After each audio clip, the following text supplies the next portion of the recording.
tujuan video ini dibuat yaitu untuk memenuhi ujian tengah semester mata kuliah evaluasi atau asesmen SD. Dosen pengampu Bapak Dr. Afdoluddin SPDI MPDI. Adapun soal pertama, apakah yang dimaksud dengan tes dan sebutkan aspek-aspek perencanaan tes? Tes adalah suatu metode atau alat yang digunakan untuk mengukur atau menilai kemampuan, pengetahuan, keterampilan atau karakteristik tertentu dari individu atau kelompok.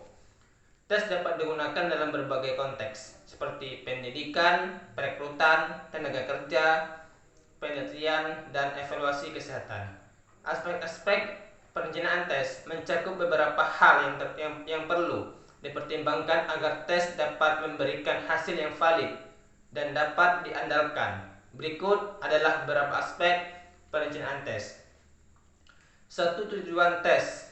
Menentukan tujuan atau tujuan dari tes. Apakah tujuannya untuk mengukur pengetahuan, keterampilan, kepribadian, atau karakteristik lainnya. 2. Target populasi. Mengidentifikasi kelompok atau populasi yang akan diuji. Tes yang baik harus dirancang sesuai dengan karakteristik dan kebutuhan target populasi. 3. Konten tes. Menentukan jenis pertanyaan atau tugas yang akan diberikan dalam tes. Konten tes harus relevan dengan tujuan pengukuran. 4. Format tes. Memilih format tes yang sesuai seperti pilihan ganda, isian singkat, esai, atau uji keterampilan praktis tergantung pada tujuan dan jenis informasi yang ingin diukur. 5. Reliabilitas. Memastikan bahwa tes memiliki tingkat reliabilitas yang tinggi, yaitu konsistensi hasil pengukuran ketika diulang. Ini dapat diukur melalui metode-metode statistik seperti koefisien korelasi. 6. Validitas. Memastikan bahwa tes mengukur apa yang seharusnya diukur. Validitas dapat diperiksa dengan membandingkan hasil tes dengan standar atau kriteria yang sudah ada. 7. Waktu dan pengawasan.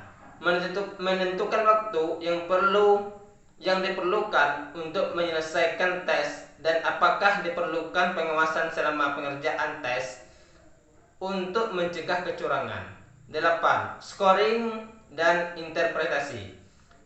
Mengembangkan metode scoring yang jelas dan objektif serta menyediakan panduan interpretasi hasil tes. 9.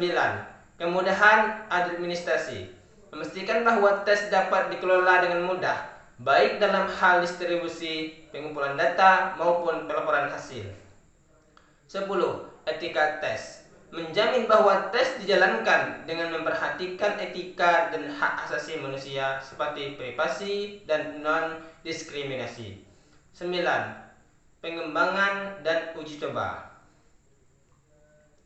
11. Pengembangan dan uji coba. Mengembangkan tes dan melakukan uji coba untuk memastikan validitas dan reliabilitas sebelum digunakan secara luas. Dengan memperhatikan aspek-aspek ini, dalam perencanaan tes diharapkan hasil tes dapat memberikan informasi yang akurat dan bermanfaat sesuai dengan tujuan pengukuran yang diinginkan. Soal kedua, bagaimana cara mengembangkan soal tes untuk mengukur indikator pencapaian hasil belajar pada aspek kognitif, afektif, dan psikomotorik? Mengembangkan soal tes untuk mengukur indikator pencapaian hasil belajar pada aspek kognitif, afektif, dan psikomotorik memerlukan perhatian terhadap setiap aspek tersebut. Berikut adalah panduan lebih rinci untuk mengembangkan soal tes untuk masing-masing aspek. 1. Aspek kognitif. Langkah pertama, tentukan tujuan kognitif. Identifikasi tingkat kognitif yang ingin diukur, seperti pengetahuan, pemahaman, aplikasi, analisis, sintesis, atau evaluasi. Langkah kedua, pilih format pertanyaan. sesuai format pertanyaan dengan tujuan kognitif yang ditetapkan. Contoh, pengetahuan, pilihan ganda, isian singkat. Kemudian aplikasi, studi kasus, pertanyaan berbasis masalah. Kemudian analisis atau evaluasi, esai, pertanyaan berbasis argumen. Langkah ketiga, gunakan kata kerja yang jelas. Gunakan kata kerja yang mencerminkan tingkat kognitif yang diinginkan. Belum taksonomi, seperti mengidentifikasi, menjelaskan, menganalisis, mensistensis, atau mengevaluasi. Kedua, aspek afektif. Langkah pertama, identifikasi tujuan afektif. Tetapkan tujuan afektif yang ingin dicapai seperti perubahan sikap, nilai, atau motivasi. Langkah kedua, pilih format pertanyaan. Sesuaikan format pertanyaan dengan tujuan afektif. Contoh, pertanyaan nilai, meminta peserta untuk menyatakan nilai atau sikap mereka. Kemudian, skenarios, menempatkan peserta dalam situasi yang perlu ditanggapkan, yang memerlukan tanggapan afektif. Kemudian, pertanyaan reflektif, mengajukan pertanyaan yang mendorong refleksi pribadi. Langkah ketiga, menjelaskan kriteria penilaian. Tentukan kriteria penilaian yang jelas dan objektif untuk mengukur respon afektif. 3. Aspek psikomotor. Langkah pertama, tentukan tujuan psikomotor. Identifikasi tingkat keterampilan psikomotor yang ingin dicapai, seperti imitasi, manipulasi, presisi, atau kreativitas. Langkah kedua, pilih format pertanyaan. Sesuai format pertanyaan dengan tujuan psikomotor. Contoh, demonstrasi fisik, meminta peserta untuk melakukan suatu tindakan atau keterampilan. Kemudian, pertanyaan situasional, menempatkan peserta dalam situasi yang memerlukan respon psikomotor. Kemudian, pertanyaan analitis, menyelidiki pemahaman peserta terhadap proses psikomotor. Langkah ketiga, berikan panduan langkah demi langkah. Jika pertanyaan melibatkan tindakan fisik, berikan petunjuk langkah demi langkah untuk memadu peserta didik. Poin penting untuk seluruh aspek. 1. Relevansi konteks. Pastikan soal-soal tes mencerminkan konteks pengajaran dan situasi nyata. Kedua, kesesuaian tingkat kesulitan. Sesuaikan tingkat kesulitan dengan tingkat kelas atau level peserta. Ketiga, ragam soal. Gunakan berbagai jenis soal untuk mengukur aspek-aspek yang berbeda, memberikan gambaran yang komprehensif. Keempat, uji coba dan revisi. Uji coba soal tes dengan kelompok kecil untuk memastikan validitas dan reliabilitas revisi soal jika diperlukan. Dengan mengikuti panduan ini dan mempertimbangkan karakteristik masing-masing aspek, Anda dapat mengembangkan soal tes yang mencakup aspek kognitif, afektif, dan psikomotor sehingga mencerminkan pencapaian hasil belajar secara menyeluruh. Soal ketiga, apa ciri-ciri butir soal tes disebut baik? Butir tes yang baik memiliki beberapa ciri khusus. Ciri-ciri ini mencakup aspek-aspek kualitas, reliabilitas, objektivitas, keadilan, dan kemampuan mengukur tujuan tes. Berikut adalah beberapa ciri-ciri yang menandai butir tes yang baik. 1. Validitas. Butir tes dianggap valid jika mengukur dengan akurat pada seharusnya diukur. Validitas dapat mencakup validitas isi, ketepatan butir dengan materi yang diukur. Validitas konstruk, sejauh mana butir mengukur konsep atau keterampilan yang dimaksud. Dan validitas kriteria, seberapa baik hasil tes berkorelasi dengan kriteria luar. Kedua, reliabilitas. Reliabilitas menunjukkan sejauh mana hasil tes konsisten dan dapat diandalkan. Jika suatu tes reliable, peserta memiliki kemampuan atau karakteristik yang sama, seharusnya mendapatkan skor yang serupa. Ketiga, objektivitas. Butir tes yang baik memungkinkan pemberian skor yang objektif. Artinya, dua orang penilai yang berbeda harus memberikan skor yang serupa untuk jawaban yang sama, tanpa adanya penafsiran atau penilaian yang bersifat subjektif. 4. Kesesuaian dengan tujuan tes. Butir tes seharusnya sesuai dengan tujuan pengukuran. Setiap butir tes seharusnya dirancang untuk mengukur suatu aspek tertentu dari pengetahuan, keterampilan, atau karakteristik yang ingin diukur. 5. Kesesuaian dengan kondisi peserta. Butir tes harus sesuai dengan tingkat kognitif peserta dan disusun dengan mempertimbangkan latar belakang kebudayaan dan bahasa peserta. Keenam, ketidakbiasaan. Butir tes harus bebas dari unsur ketidakbiasaan. Mereka tidak boleh menguntungkan atau merugikan kelompok tertentu berdasarkan karakteristik seperti jenis kelamin, ras, atau latar belakang sosial ekonomi. 7. Ketelitian dan kekonsistenan pemberian skor. Butir tes harus merinci dan jelas dalam memberikan petunjuk pemberian skor. Hal ini memastikan konsistensi dalam penilaian dan mengurangi risiko kesalahan penafsiran. Kedelapan, kesesuaian format. Format butir tes seharusnya sesuai dengan jenis informasi yang ingin diukur. Misalnya, pertanyaan pilihan ganda cocok untuk mengukur pengetahuan, sementara tugas praktis mungkin lebih sesuai untuk mengukur keterampilan. Kesembilan, jelas dan mudah dipahami. Bahasa dan formulasi butir tes seharusnya jelas dan mudah dipahami oleh peserta. Hindari penggunaan istilah yang ambigu atau rumit. Ke-10. Kemampuan membedakan antara peserta. Butir tes yang baik dapat membedakan antara peserta yang memiliki tingkat kemampuan atau karakteristik yang berbeda. Ini berarti butir tes mampu memisahkan peserta yang memiliki kemampuan tinggi dari yang memiliki kemampuan rendah. Dengan memperhatikan ciri-ciri ini, pembuat tes dapat meningkatkan kualitas dan kegunaan tes mereka untuk mengukur pencapaian hasil belajar atau karakteristik lainnya dengan cara yang dapat diandalkan dan bermakna. Soal keempat, jelaskan 3 definisi evaluasi menurut para ahli serta sumber, nama penulis, tahun, judul, dan penerbit. Berikut ada 3 definisi evaluasi menurut para ahli dengan mencantumkan sumbernya. Pertama, definisi evaluasi menurut Scriven. Scriven mendefinisikan evaluasi sebagai suatu aktivitas yang sistematis untuk menilai serta menggambarkan sifat dan kualitas sesuatu yang kemudian digunakan untuk membuat keputusan atau meningkatkan pemahaman. Sumber Scriven, tahun 1967.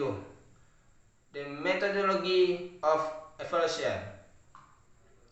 Kedua, definisi evaluasi menurut Stuff-Leben. Stuff-Leben menyatakan bahwa evaluasi adalah proses menentukan nilai atau kualitas suatu program, proyek, atau produk.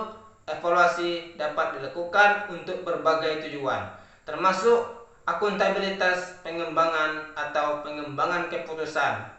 Sumber Stuff-Leben, tahun 2001. Evaluation Model. Ketiga, definisi evaluasi menurut Scriven dan Corin. Scriven dan Corin tahun 2015 mendefinisikan evaluasi sebagai suatu kegiatan ilmiah dan terampil yang mengumpulkan, menganalisis, dan menggunakan informasi untuk menjawab pertanyaan tentang sesuatu. Sumber Scriven dan Corin, tahun 2015, The Logic of Evaluation. Perlu dicatat bahwa definisi evaluasi dapat bervariasi tergantung pada konteksnya dan pendekatannya. Sumber-sumber di atas memberikan gambaran dari sudut pandang yang berbeda-beda, mencakup aspek-aspek seperti sistematis penilaian kualitas, dan menggunakan hasil evaluasi untuk pengambilan keputusan. Baiklah, di sini kita lanjutkan kepada pertanyaan nomor 5, di mana pertanyaannya yaitu uji validasi butir soal dengan responden berjumlah 15 peserta dan butir soal berjumlah 10. Sebelum kita mencari validasi, kita harus menentukan dulu nilai N, P, Q, MP, dan SDT. Adapun yang perlu diketahui, nilai N di sini adalah jumlah butir benar, atau setiap siswa menjawab berapa butir dari setiap pertanyaan. Contoh, butir soal nomor 1, siswa yang mengerjakan benar adalah 1, 2, 3, 4, 5, 6, 7, 8, 9, 10, 11. Jadi nilai N pada butir soal nomor 1 adalah 11. Begitupun seterusnya. Lanjutkan kepada P. Pengertian P di sini adalah jumlah betul dibagi jumlah siswa. Contoh, di sini jumlah betul adalah 11, sedangkan jumlah siswa atau responden di sini adalah 15.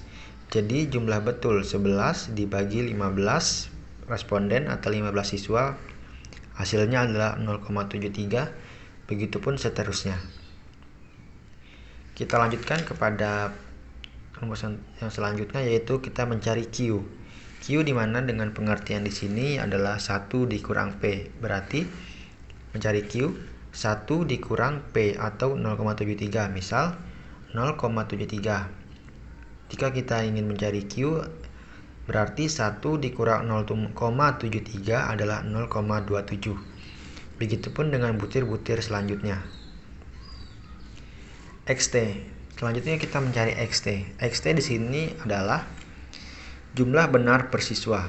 Jadi setiap siswa menjawab berapa jumlah benar dari 10 butir soal. Misal responden 1 menjawab dengan benar 1, 2, 3, 4, 5, 6, 7.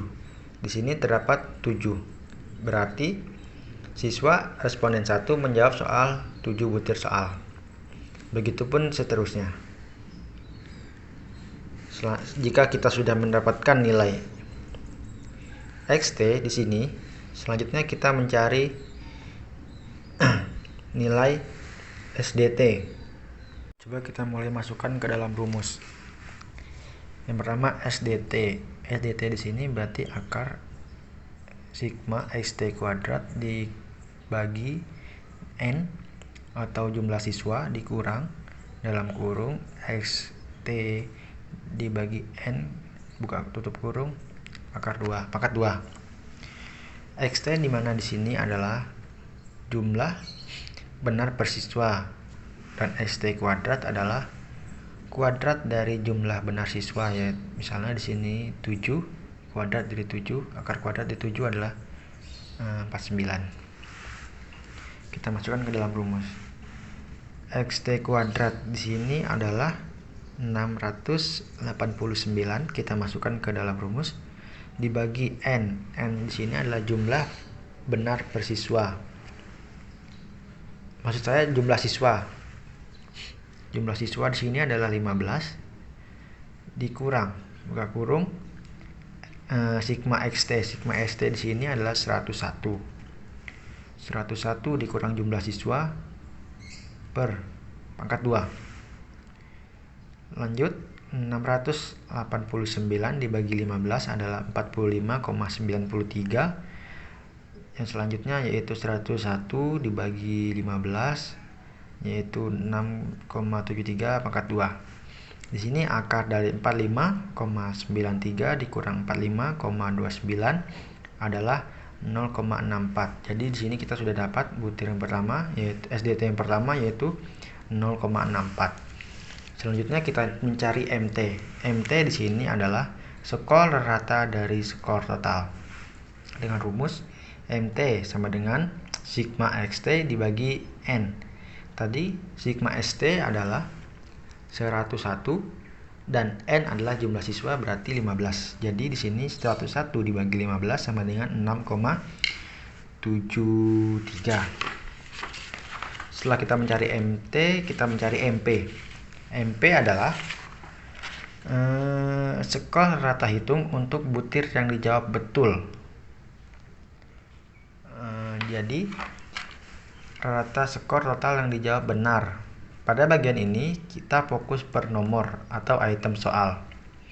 Misal pada butir nomor 1, siswa yang menjawab benar pada butir nomor 1 adalah 3, 4, 5, 6, 7, 8, 9, 10, 11, 14, 15. Jadi ini siswa yang menjawab benar sebanyak 11 siswa.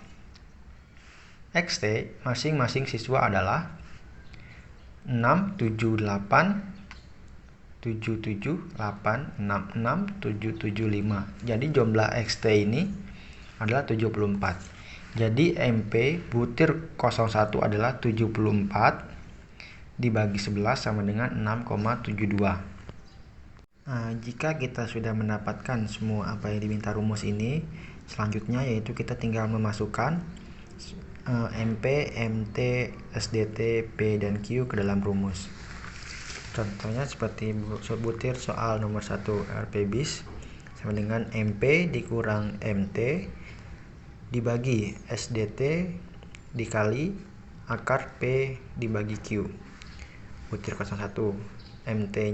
MP-nya di sini adalah 672 atau 6,72 dikurang 6,73 dibagi SDT yaitu 0,64 dikali akar 0,73 dibagi 0,27. 6,72 dikurang 6,73 yaitu 0,01 dibagi SDT yaitu 0,64 dikali akar dari 0,73 dibagi 0,27 sama dengan 2 akar 2,70. 70 ini dikali hasil dari sini,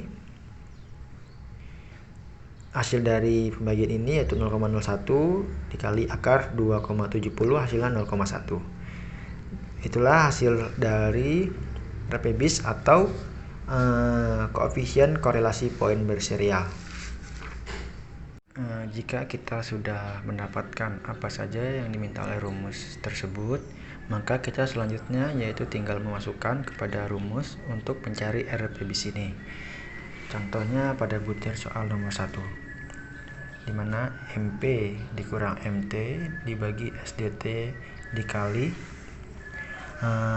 akar dari P dan Q, P dibagi Q, yaitu MP-nya di sini adalah 6,72, MT-nya 6,73, SDT 0,80,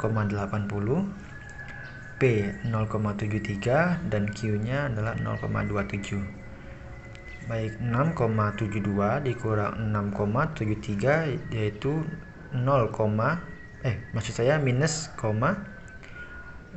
minus 0,01 dibagi 0,80 akar 2,70.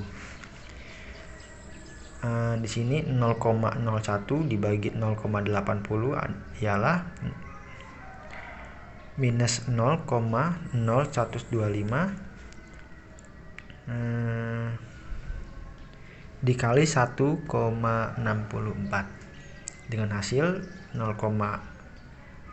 minus 0,0205. Karena menurut Wiersma dan George pada tahun 1990, secara umum jika koefisien korelasi lebih besar dari 30, maka butir soal tersebut dinyatakan valid. Karena hasil dari butir soal nomor 1 tadi tidak lebih besar dari 0,3, maka dinyatakan tidak valid. Begitupun dengan butir soal selanjutnya.